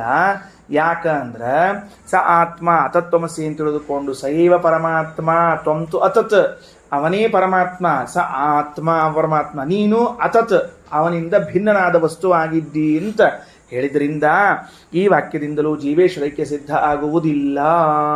ಉಲ್ಟಾ ನೀ ಏನಾದರೂ ಆ ವಾಕ್ಯಕ್ಕೆ ಜೀವೇಶ್ವರರ ಐಕ್ಯ ಹೇಳಿದರೆ ನ ತೇಷಾಮಪಿ ಐಕ್ಯಪರತ್ವಂ ಪ್ರತ್ಯುತ ಏತದ್ವಾಕ್ಯ ವಿರೋಧೇನ ತೇಷಾ ಮುಕ್ತಾರ್ಥತ್ವಮಿತಿ ಭಾವ. ಸಿದ್ಧ ಆಗೋದಿಲ್ಲ. ನ ತೇಷಾಪಿ ಐಕ್ಯಪರತ್ವಂ, ಅವುಗಳಿಗೂ ಐಕ್ಯ ಹೇಳಿಕ್ ಬರುವುದಿಲ್ಲ. ಯಾಕೆ? ಏತದ್ವಾಕ್ಯ ವಿರೋಧೇನ, ಈ ವಾಕ್ಯಗಳು ಯಾವ ವಾಕ್ಯಗಳು? ಜೀವಬ್ರಹ್ಮರು ಭಿನ್ನರಿದ್ದಾರೆ ಎಂಬುವಂತಹ ವಾಕ್ಯದ ಬಲದಿಂದ ಆ ವಾಕ್ಯಕ್ಕೇ ಉಲ್ಟಾ ಅನ್ಯಾರ್ಥವನ್ನ ಮಾಡಬೇಕು. ಅಷ್ಟೇ ಅಲ್ಲ, ಹೌದು ಇರಬಹುದು ಬಿಡ್ರಿ, ಒಂದ್ಸಲ ಏನೋ ನೀನು ಬ್ರಹ್ಮನಲ್ಲ ಅಂತ ಹೇಳಿರ್ಬಹುದು. ಅಪ್ಪಗಲ್ಲಿ ಅಭಿಪ್ರಾಯ ಇದ್ದಿದ್ದಿಲ್ಲ ಅಂದ್ರೆ ಏನಂತ, ಮಗನಿಗೂ ತನ್ನ ಮಗನಿಗೂ ಬ್ರಹ್ಮನಿಗೂ ಐಕ್ಯವನ್ನ ಹೇಳಬೇಕು ಅಂತ ಇದ್ದು ಮೊದಲನೇ ಸರ್ತಿಯೋ ಏನೋ ಅಥವಾ ಬಾಯಿ ತಪ್ಪಿಯೋ ಒಂದು ಸರ್ತಿ ಭೇದ ಅಂತ ಹೇಳಿರಬಹುದಲ್ಲ ಅಂದ್ರೆ ಆಚಾರ ಅಂತಾರ ಭೇದಸ್ಯ ನವಕೃತ್ವ ಅಭ್ಯಾಸಾತ್, 9 ಬಾರಿ ಅಭ್ಯಾಸಪೂರ್ವಕವಾಗಿ ಹೇಳಿದ್ದಾರೆ. ಹೆಂಗದ ಎಲ್ಲ ವಾಕ್ಯದಲ್ಲೂ ತತ್ ಸತ್ಯಂ ಸ ಆತ್ಮ ತತ್ವಮಸಿ ಶ್ವೇತಕೇತೋ, ತತ್ ಸತ್ಯಂ ಸ ಆತ್ಮ ತತ್ವಮಸಿ ಶ್ವೇತಕೇತೋ, 9 ಸರ್ತಿನೂ ಹಿಂಗೆ ಬಂದದು. ಸೇಮ್ ಪ್ಯಾಟರ್ನ್, ಒಂದು ಚೂರು ಆ ಕಡೆ ಈ ಕಡೆ ಶಬ್ದ ಆಗಿಲ್ಲ. ಇದಕ್ಕೇನು ಕರೀತಾರ? ಅಭ್ಯಾಸ ಅಂತ ಕರೀತಾರ. ಅಭ್ಯಾಸವು ತಾತ್ಪರ್ಯ ನಿರ್ಣಾಯಕ ಲಿಂಗ ಅಂತ ಒಂದದ. ಅಭ್ಯಾಸ ಏನ್ ಮಾಡ್ತದ? ಲಿಂಗ ಅಂದ್ರ ಉಪಕ್ರಮ, ಉಪಸಂಹಾರ, ಅಭ್ಯಾಸ, ಅಪೂರ್ವತ, ಫಲ, ಇವೆಲ್ಲ ಒಂದು 7-8 ಸಾಮಗ್ರಿಗಳವ. ಅವೆಲ್ಲ ಏನ್ ತಿಳಿಸ್ತದ ಅಂದ್ರೆ ತಾತ್ಪರ್ಯವನ್ನು ತಿಳಿಸುವಂತಹದ್ದು ಅಂತ ಹೇಳಿದ್ದಾರೆ. ಅದನ್ನ ಮತ್ತೊಂದು ಪ್ರಸಂಗ ಹೇಳೋಣಂತ. ಇವು 7 ಅವ ಅಂತ ಇಟ್ಕೊಳ್ರಿ ಸದ್ಯಕ್ಕೆ ಅವುಗಳಿಂದ. ಇನ್ನು ಹಂಗಾರ ಅವು ಮತ್ತೆ ಮುಂದಿನ ಹೊಸ ಪ್ರಶ್ನೆ. ಓಹೋ ಆಹಾ ನೀವು ನಮ್ಮನ್ನೇನು ದಡ್ರು ಅನ್ಕೊಂಡ್ಬಿಟ್ಟಿರೇನೋ. ಹಾಗಾದರೆ ಒಂದು ಕೆಲಸ ಮಾಡಬೇಕು. ಏನು? ತತ್ವಮಸಿ ಶ್ವೇತಕೇತು ಅನ್ನುವಂಥ ವಾಕ್ಯಕ್ಕೆ ನೀವು ಅತತ್ವಮಸಿ ಅಂತ ಹೇಳಿಗತ್ತೀರಿ, ಹೌದಾ ಇಲ್ಲೋ? ಅಂದರೆ ಅತತ್ವಮಸಿ ಅಂತ ತಿಳ್ಕೊಂಡು ಹೇಳಿ ಈ ವಾಕ್ಯಗಳು ಭೇದವನ್ನು ಹೇಳ್ತದ ಹೊರತಾಗಿ ಐಕ್ಯವನ್ನು ಹೇಳುವುದಿಲ್ಲ ಅಂತಂದ್ರಿ. ಸರಿನಾ? ಬರಬರಿನಾ? ಹೋಗ್ಬಿಡ್ರಿ. ಏನಂತಾತು? ಸ ಏಷೋ ಅಣಿಮ ಸ ಆತ್ಮ, ಇಷ್ಟ ತಗೊಳ್ರಿ ವಾಕ್ಯ. ಸ ಆತ್ಮ ಅತತ್ವಮಸಿ. ಸ ಆತ್ಮ ಅತತ್ವಮಸಿ ಅಂದ್ರೆ ಸ ಏವ ಆತ್ಮ, ಅವ ಪರಮಾತ್ಮ, ನೀನು ಅತತ್, ನೀ ಪರಮಾತ್ಮ ಅಲ್ಲ ಅಂತ ತಿಳಿದುಕೊಂಡು ಭೇದವನ್ನು ಹೇಳಲಿಕ್ಕೆ ಹೊರಟದ ಅಂತ ಅರ್ಥ ಮಾಡಿದ್ರಿ. ಬರ್ಕೊಂಡ್ಬಿಡ್ತೀರಿ ಅದನ್ನೊಂದ್ಸಲಿ? ಬರ್ಕೊಂಡ್ಬಿಡ್ರಿ. ಏನು ವಾಕ್ಯ ಬರ್ಕೋಬೇಕು ನಾವು ಅಂದ್ರೆ ಸ ಆತ್ಮ ಅತತ್ ತ್ವಂ ಅಸಿ. ಏನ್ ಬಂತು? ಸ ಆತ್ಮ ಅತತ್ವಮಸಿ ಅಂತ ಪದ ವಿಭಾಗ ಮಾಡಿದ್ದೀರಿ. ಅಲ್ಲಿ ನೋಡಿದ್ರೆ ಸ ಆತ್ಮ ತತ್ವಮಸಿ ಅಂತದ, ನೀವು ಹೆಂಗ್ ಮಾಡಿದ್ರಿ ಅಂತ ಕೇಳಿದ್ರಂತ. ಅದಕ್ಕೆ ಕಮಲಾಲಯ ಅಂತ ಒಂದು ಪದ ಅದ ಅಂತ ಇಟ್ಟುಕೊಳ್ರಿ. ಕಮಲಾಲಯ ಅಂತ ಅನ್ನೋದು ಸವರ್ಣ ದೀರ್ಘ ಸಂಧಿ ಆಗಿರುವಂತಹ ಪದ ಅದು. ಕಮಲಾಲಯ ಯಾವ ಸಂಧಿ? ಅದು ಸವರ್ಣ ಸಂಧಿ. ಹೆಂಗ್ ಬಿಡಿಸ್ಬೇಕು ಅದನ್ನ? ಕಮಲ ಪ್ಲಸ್ ಆಲಯ, ಕಮಲಾಲಯ. ಓದಿದಾಗ ಕಮಲ ಲಯ ಅಂತ ಅನಿಸ್ತದ. ಓದಿದಾಗ ಏನು ಅನಿಸ್ತದ ನಮಗೆ? ಕಮಲ ಲಯ ಅಂತ. ಪದ ವಿಭಾಗ ಮಾಡಿದ್ರೆ ಕಮಲ ಆಲಯ. ಆ ಎಲ್ಲಿತ್ತು? ಅಲ್ಲೇ ಇತ್ತದು. ನಾವು ಪದ ವಿಭಾಗ ಸರಿ ಮಾಡಿಕೊಂಡಿರಲಿಲ್ಲ. ಸ ಆತ್ಮ ತತ್ವಮಸಿ ಅಂತನ್ನುವಲ್ಲಿ ಅದು ಆತ್ಮ ತತ್ವಮಸಿ ಎಂದಾಗ 2 ಆಕಾರಗಳು ಸವರ್ಣ ದೀರ್ಘ ಸಂಧಿಯಾಗಿ ಒಂದು ಆ ಆಗಿಬಿಟ್ಟದ. ಹಿಂಗಾಗಿ ಅದಕ್ಕೆ ಕನ್ಫ್ಯೂಸ್ ಆಗಿದ್ದು ಗೊತ್ತಾಗಿಲ್ಲ ನಮಗದು. ಸ ಆತ್ಮ ತತ್ವಮಸಿ ಅಂತ ಅನ್ಕೊಂಡಿದ್ದೀವಿ, ಹಂಗ ಪದ ವಿಭಾಗ ಅಲ್ಲ. ಸ ಆತ್ಮ ಅತತ್ವಮಸಿ ಅಂತ ಮಾಡ್ಕೋಬೇಕು. ಹೆಂಗ? ಕಮಲ ಆಲಯ ಇದ್ದಾಗ ಕಮಲ ಲಯ ಅಂತ ತಿಳಿಸ್ತದೋ ಹಂಗ. ಇದಕ್ಕೆ ಅರ್ಥ ಏನಾತಪ್ಪ ಅಂತಂದ್ರೆ, ಈಗ ಹಿಂಗ ಪದ ವಿಭಾಗ ಮಾಡಿದಾಗ ಅರ್ಥ ಬರ್ಕೊಳ್ರಿ. ಸ ಆತ್ಮ ಅತತ್ವಮಸಿ ಅಂತ ಬರ್ಕೊಂಡಿರ್ತಿದ್ದೋ. ಅವನೇ ಪರಮಾತ್ಮ, ಅವನೇ ಪರಮಾತ್ಮ, ನೀನಾದರೋ ಅವನಿಂದ ಭಿನ್ನವಾದವನಾಗಿದ್ದಿ. ಅವನೇ ಪರಮಾತ್ಮ, ನೀನಾದರೋ ಅವನಿಂದ ಭಿನ್ನನಾದವನಾಗಿದ್ದಿ ಅಂತನವ. ಹಂಗಿದ್ರೆ ನೀವೇನು ಮಾಡಿದ್ರಿ? ನೀನು ಅವನಲ್ಲ, ನೀನು ಭಿನ್ನನಿದ್ದಿ ಅಂತ ಹೇಳಿ ಹೊರಟಿರಿ, ಹೌದಿಲ್ಲ? ಈ ಮಂತ್ರದಿಂದ ಭೇದ ಹೇಳಲಿಕ್ಕತ್ತೀರಿ ಅಂದ್ರೆ ಅದರ ಅರ್ಥ ಏನು ಅಂದ್ರೆ ಅಭೇದವನ್ನು ನಿಷೇಧ ಮಾಡ್ಲಿಕ್ಕತ್ತೀರಿ ಅಂತ ಅರ್ಥ, ಹೌದಿಲ್ಲೋ? ಸರಳವಾಗಿ ಸ್ಪಷ್ಟ ಗೊತ್ತಾಗ್ಲಿಕ್ಕತ್ತದ. ಅವನೇ ಪರಮಾತ್ಮ, ನೀನು ಪರಮಾತ್ಮನಲ್ಲ, ನೀನು ಬೇರೆ ವಸ್ತುವಾಗಿದ್ದಿ ಅಂತ ತಿಳಿದುಕೊಂಡು ಭೇದವನ್ನು ಹೇಳುತ್ತಿದ್ದೀರಿ ಅಂದ್ರೇನೆ ಈ ವಾಕ್ಯ ಐಕ್ಯವನ್ನು ನಿಷೇಧ ಮಾಡ್ಲಿಕ್ಕತ್ತದ ಅಂತ ಆಯ್ತು. ಹಂಗಾರ ನಮ್ಮ ಪ್ರಶ್ನೆ ಅದ. ಏನು ಪ್ರಶ್ನೆ ಅದ ಅಂದ್ರೆ, ಜೀವೇಶ್ವರರ ಐಕ್ಯ ಈ ಮೊದಲು ಎಲ್ಲಾದರೂ ಬಂದಿದ್ದರೆ ಅದನ್ನು ನಿಷೇಧ ಮಾಡಲಿಕ್ಕೆ ಈ ವಾಕ್ಯ ಹೊರಡಬೇಕು. ಜೀವಬ್ರಹ್ಮರ ಮಧ್ಯದಲ್ಲಿ ಐಕ್ಯವು ಎಲ್ಲಾದರೂ ಬಂದಿದ್ದರೆ ಆಗ ನೀವೇನು ಮಾಡಬೇಕು? ನಿಷೇಧ ಮಾಡಲಿಕ್ಕೆ ಈ ವಾಕ್ಯ ಹೊರಟದ ಅಂತ ಅನ್ನಬೇಕು. ವೇದದಲ್ಲಿ ಈ ವಾಕ್ಯವನ್ನು ಬಿಟ್ಟರೆ ಇನ್ನೆಲ್ಲೂ ಕೂಡ ಜೀವಬ್ರಹ್ಮರ ಐಕ್ಯವೇ ಬಂದಿಲ್ಲ. ಆದ್ದರಿಂದಾಗಿ ನಿಷೇಧ ಹೆಂಗೆ ಮಾಡ್ತೀರಿ ಅಂತ ಅವನ ಪ್ರಶ್ನೆ. ಏನು ಮಾಡ್ಲಿಕ್ಕೆ ಹೊರಟೀರಿ? ನಿಷೇಧ ಮಾಡಬೇಕು. ಯಾರು ಮುಟ್ಟಬೇಡ್ರಿ ಅಂತ ನಿಷೇಧ ಮಾಡಿದಿರಿ. ಯಾರಾದರೂ ಮುಟ್ಲಿಕ್ಕೆ ಬಂದಿದ್ದರೆ ಯಾರು ಮುಟ್ಟಬಾರದು ಅಂತ ನೀವು ಹೇಳಬೇಕು. ಯಾರು ಬಂದೇ ಇಲ್ಲ. ಅಲ್ಲಿ ಮಡಿಲಿ ವಸ್ತು ತಂದಿಟ್ಟವ, ಪಾಪ ಎಲ್ಲೋ ಹಪ್ಪಳ ಸಂಡಿಗೆ ಒಣ ಹಾಕಿದ್ರು, ಮೇಲಿಂದ ತಂದಿಟ್ಟ, ಶ್ರಮ ಪಟ್ಕೊಂಡು ತಂದಿಟ್ಟ, ಯಾರಿಲ್ಲೇ ಇಲ್ಲ, ರೂಮ್ನಾಗ ಯಾರಿಲ್ಲ, ಯಾರು ಮುಟ್ಬೇಡ್ರಿ ಅಂತ. ಅಲ್ಲೋ ಯಾರು ಮುಟ್ಟ್ಯಾರ ಪ್ರಸಕ್ತಿನೇ ಬಂದಿಲ್ಲ, ಯಾರು ಮುಟ್ಬೇಡ್ರಿ ಅಂತ ಯಾಕಂತಿ. ಹಂಗಾದ್ರೆ ಇಡೀ ವೇದಗಳಲ್ಲಿ ಏನೇ ಒಂದು 5 ವಾಕ್ಯ ಬೇರೆ ಇಲ್ಲೇ ಇಲ್ಲ ಅವರಿಗೆ. ಅವ್ರೇಂತಾರ, ಈ ತತ್ವಮಸಿ ಅಂತನ್ನೋ ವಾಕ್ಯಕ್ಕಿಂತ ಮೊದಲು ಎಲ್ಲಾದರೂ ಜೀವಬ್ರಹ್ಮರ ಐಕ್ಯ ಅಂತನ್ನೋದು, ಮೊದಲು ಅನ್ನೋ ಶಬ್ದಕ್ಕೆ ಟೈಮ್ಲಿ ಅಲ್ಲ, ಸೆಂಟೆನ್ಸ್ಲಿ, ಅಂದರೆ ಬೇರೆ ವಾಕ್ಯಗಳಲ್ಲಿ ಎಲ್ಲಾದರೂ ಐಕ್ಯ ಬಂದಿದ್ದರೆ ಆಗ ಇದನ್ನು ನೀವು ನಿಷೇಧ ಮಾಡಬೇಕಾಗಿತ್ತು. ಅಹಂ ಬ್ರಹ್ಮಾಸ್ಮಿ ಅನ್ನೋದು ಬಂದದಲ್ಲ ಅಂದರೆ ನೀವಲ್ಲ ಅಂತ ಹೇಳಿಬಿಟ್ಟಿರಿ. ಅಹಂ ಬ್ರಹ್ಮಾಸ್ಮಿ ವಾಕ್ಯ ನಾ ತೊಗೊಂಡ್ರೆ ನೀವಲ್ಲ ಅಂತ ಹೇಳಿರಿ. ತದ್ಯೋಹಂ ಯೋಹಂ ಸೋಸೋ ಅಂದ್ರೆ ಅಲ್ಲ ಅಂತ ಹೇಳಿರಿ. ಹೀಗಾಗಿ ನಿಮ್ಮ ಪ್ರಕಾರ ಯಾವ ವಾಕ್ಯಗಳಲ್ಲೂ ಜೀವಬ್ರಹ್ಮರ ಐಕ್ಯವೇ ಪ್ರತಿಪಾದಿತವಾಗಿಲ್ಲ ಅಂದಮೇಲೆ ನಿಷೇಧ ಹೆಂಗೆ ಮಾಡಿದರು?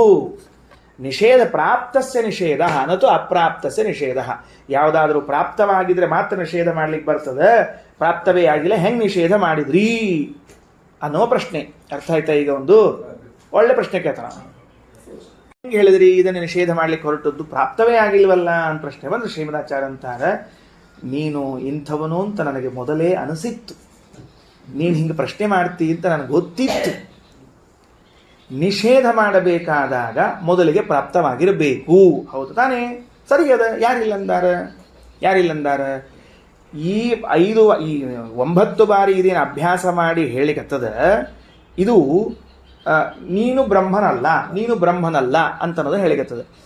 ನೀವೇನಂದ್ರಿ ಈಗ ಯಾವ ವಾಕ್ಯ ತಗೊಂಡ್ರು, ತದ್ಯೋಹಂ ಸೋಸೋ ಅಂತ ತಗೊಂಡ್ರು, ಅಹಂ ಬ್ರಹ್ಮಾಸ್ಮಿ ಅಂತ ತೆಗೆದುಕೊಂಡ್ರು, ನೀವು ಅರ್ಥ ಬೇರೆ ಮಾಡಿಬಿಡ್ತೀರಿ. ಹೀಗಾಗಿ ಆ ವಾಕ್ಯ ಐಕ್ಯ ಹೇಳೋದೇ ಇಲ್ಲ.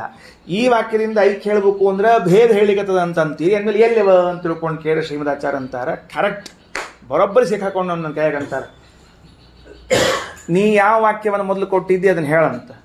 ಅದೇ ತದ್ಯೋಹಂ ಸೋಸೋ ಅಹಂ ಬ್ರಹ್ಮಾಸ್ಮಿ ಅಂತ. ಈಗ ನಾ ಇನ್ನೂ ಏನೂ ಪ್ರವಚನ ಮಾಡಿಲ್ಲ ಅಂತ ಇಟ್ಕೊಂಡ್ಬಿಡು, ನಾನು ನಿನ್ನ ಜೊತೆ ವಾದನೆ ಮಾಡಿಲ್ಲ. ನೀನು ಈ ವಾಕ್ಯವನ್ನು ಕೇಳಿದಾಗ ನಿನಗೆ ಅರ್ಥ ಏನನ್ನಿಸ್ತು ಅದನ್ನು ಹೇಳೋ ಒಂದ್ಸಲ ನನಗೆ ಅಂದರು. ಅಹಂ ಬ್ರಹ್ಮಾಸ್ಮಿ ಅಂದರೆ ನಾನು ಬ್ರಹ್ಮ ಅಂತ ನನಗನ್ನಿಸ್ತು.